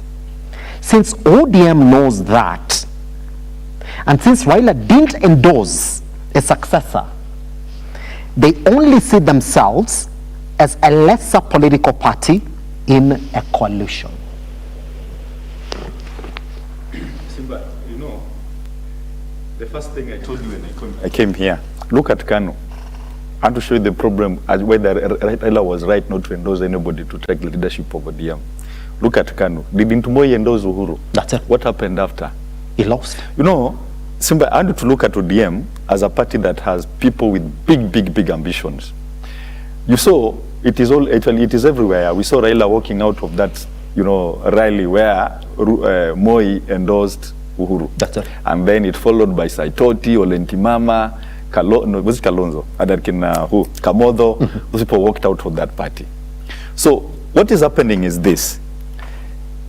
If Raila had endorsed someone, maybe that would not have augured well with people like Sifuna. Maybe if he had endorsed Babu, Sifuna would not have liked it. He had endorsed Sifuna, Babu would not have liked it. And I'm very sure Babu is somebody who is very ambitious, and I can prove to you before I continue. Do you see Maverick Kaoko posting things right now, since he met Oburu? So Maverick Kaoko is Babu's dog. She backs on Babu's behalf, and that one we know. So Babu is very ambitious. He wanted to take the leadership of, I don't know, whatever, maybe ODM, of the Luo Nation or something. So if Raila would have gone ahead and endorsed someone, it would have been chaos in ODM. And even if you look at the way Raila became the leader of ODM, nobody endorsed him. Raila won it on merit. It just came, because he deserved it. And even Oburu said, let's leave the party aside.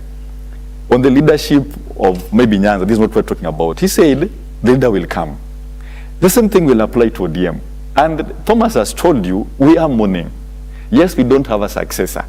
And any rash decisions or pronouncements were going to create chaos that you want us to say we have, which we don't. So if people are sticking on Raila messed up or not endorsing anybody, I think those are people who, I still repeat, who wanted ODM to have problems so that they justify some statements that would serve to their interest. I don't know which interest. Yes. But to me, I think Raila was very right not endorsing anybody to take leadership of ODM. Yes. That will come. Whether it is Oburu, if he deserves it, okay. Whether it is Joho, whether it is Orengo, whether it is who, that person will come at the right time.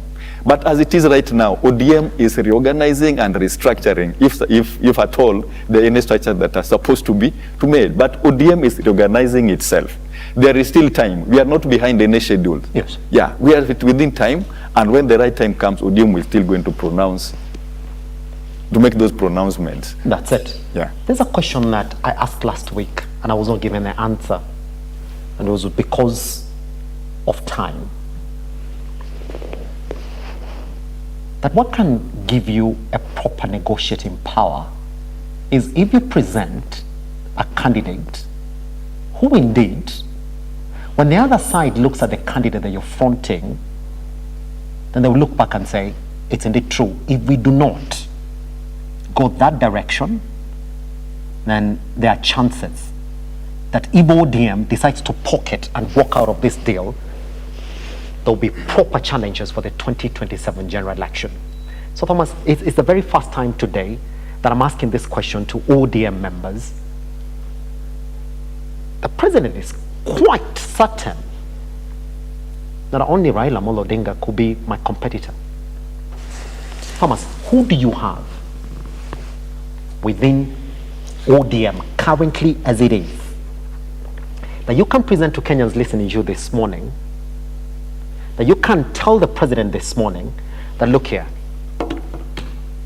if we present this one or these ones, we got you in the 2027 general election, so you gotta listen to us, because these conversations about going to a table, you need to have weight before you come to a table. Simba, I will not mention a specific person. Is that where the problem is, Thomas? No, but I will mention. You see what we're talking about. I mean, we've been going round and round. But when it comes to give me an answer, there's this silence that I've seen from Monday. There's this silence that I've seen from you, Thomas. Just hold on, Thomas. There's this silence that I've seen. When I ask, when are you going to make that decision? We will.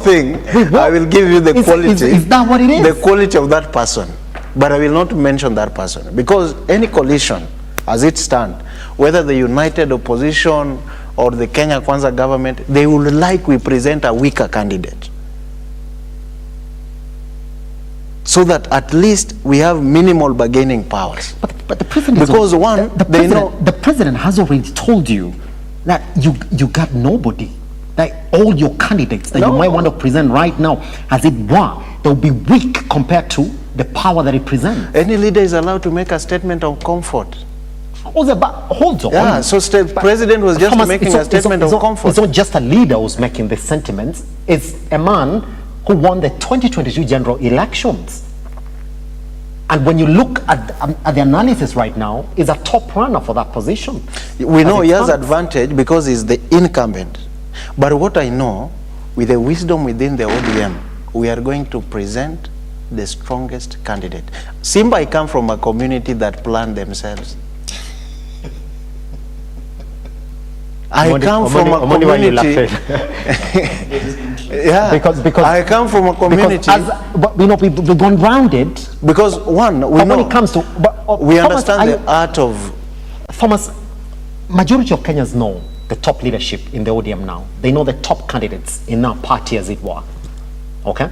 Okay. They do know. Yes. Even without us talking about coalitions, because it looks as if Kalonzo Musyoka is not going to be anywhere in an ODM coalition now. I mean, when you look at the leaders that you currently have within our party, could you give a direct answer to the president this morning, saying, look here, when we come to that table, we'll present this or this candidate, and we will win the election if we were to go with it by ourselves. Simba, before we present you, as it stands, the people who have declared interest to run for presidency in ODM are one, which again, they declared it and they are no longer members of ODM because they resigned as they joined cabinet, was Governor Joe. That's it. Who said at some point he wanted to run for presidency. Was even at the verge of contesting against Raila Amolo Odinga for party nomination to run for that particular positions. So what we are saying is when the right time comes, we are going to... Thomas, you're answering a question that I've not answered, that I've not asked this morning. I know you want a specific person. I mean, that's the same thing Omodi told me. I know you want a specific person. We will tell you when that time comes. But you see, you're answering a different question this morning. I've said, you've been told as a party, you've got nobody. Absolutely. Not that you got nobody. The president has declared, right in the face of the nation, that the only man who could challenge him for that top seat is Raila Amolo Odinga. And the statement of the president cannot be reduced to only addressing ODM. He was addressing the united opposition faction. And he's addressing the rest of you. Yes. I know ODM when I stand in this room and say, look here, I'm the most educated man in this room, I'm addressing every other person, for those who are listening and for those who might not be listening.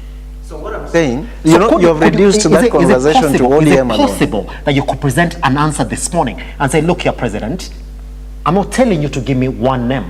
I'm telling you to give me potential names that, should they stand today, they could challenge the president's seat? Thomas, thank you very much. I will answer that as an individual based on my opinion. Can I give that position now, to as a position, one, if you look at somebody like my good friend Babu Owino, that's it, is placed at the best advantage. Because the same strength, almost the same strength our Enigma had, that is our departed party leader, Babu Owino also portrays that energy, that he has the ability to mobilize. He has the ability to mobilize a huge crowd behind it. And you see, politics, your strength lies in numbers. That's it. If you look at the position, the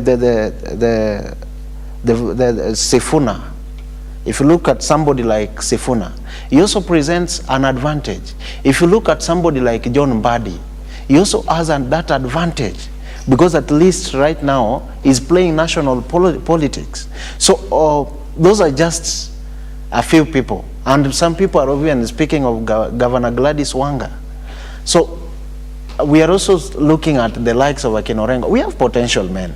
But when the right time comes, we'll deploy all the necessary factors to be considered, and we'll arrive at the best person who can champion for our interest as a political party. The only thing I want to tell our people, in ODM, we don't have a vacuum. Pretty much. And even if people are pushing for that vacuum to be there, you've kept on saying that. But it's not a new statement, Thomas. I'll give it to you. It's presented 3 names. Is it 4 names? It's President Badi, it's presented Sifuna, it's presented Orengo, it's presented Babu. I support 2 from that list. My number 1 choice is Babu Owino. But with a lot of welding and plumbing and, you know, carving and a lot of work being done on him. Yes. Babu Owino is the only, to me, he's the number 1 person who can be presented as a presidential candidate.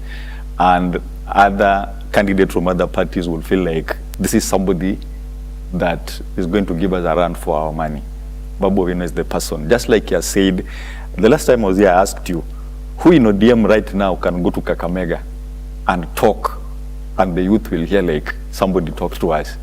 Who in ODM can go to Mombasa and talk, and the people there say somebody came here and he made a statement and we listen from ODM? It is Babu. That's it. But Babu has a lot of work to do. Yes.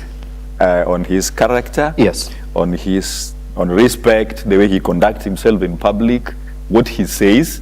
He needs to mold himself like a national leader. Somebody, first of all, he should start by respecting himself. Yes. You know, and he should not come out showing himself as somebody who is after power. You know, those, you know, gestures of, you know, being called in a funeral and coming out like this, you know, those ones didn't really go down well with us. Yes. So we'll see him like somebody who is not, he was not mourning at that time, and we have not forgiven him for that, but he is the right person. That's it. Then I just want to add 1 person, James Orengo.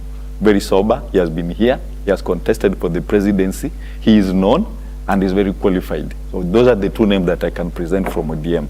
Maybe Joho, though Joho also need to do a lot of work. That's it. Yeah. Pretty much. But just this quick one that I want to present this morning.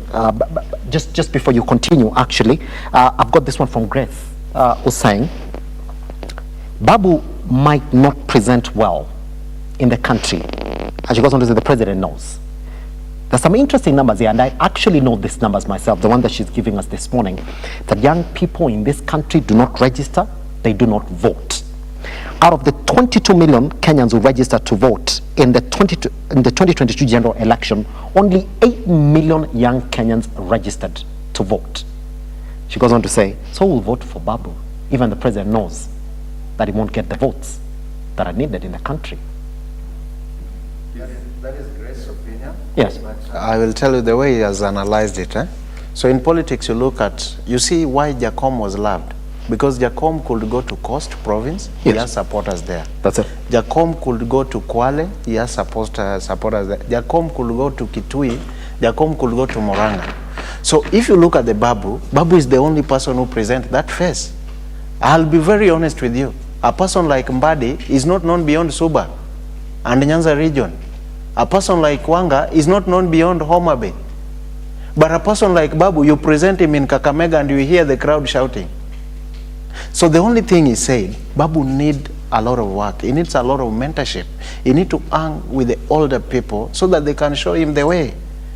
They can show him how you conduct yourself when you are in the midst of the older people, when you are in the midst of your age mates. That's it. Yeah, he needs a proper modeling. Yeah, but now the current advantage present at him. So final question then this morning, Omondi. And we only have 2 minutes left for this show. I hope you'll be quick at it. When do you feel is the right time for ODM to come out and, number one, give us a presidential candidate, and number two, give us a party leader, owing to the fact that it is just 2025 December. So we could actually say we're in 2026, just 1 year to the general election. The presidential candidate, when the requirement, when they are needed. Right now they are not needed. By IEBC? Yes. That is the time we'll present a presidential candidate. Party leader, when the next, say, ODM is supposed now to go to the elections, as per the constitution of ODM, ODM will give you the party leader from the structures of ODM, from the laws that govern ODM. For right now, we are mourning. Let us mourn. Thomas, when do we expect a leader? When do you make an announcement on who your flag bearer for the 2027 general election is going to be? Party leader position, ODM was conducting party primaries, grassroots elections, and we know that was going to end up to the national level.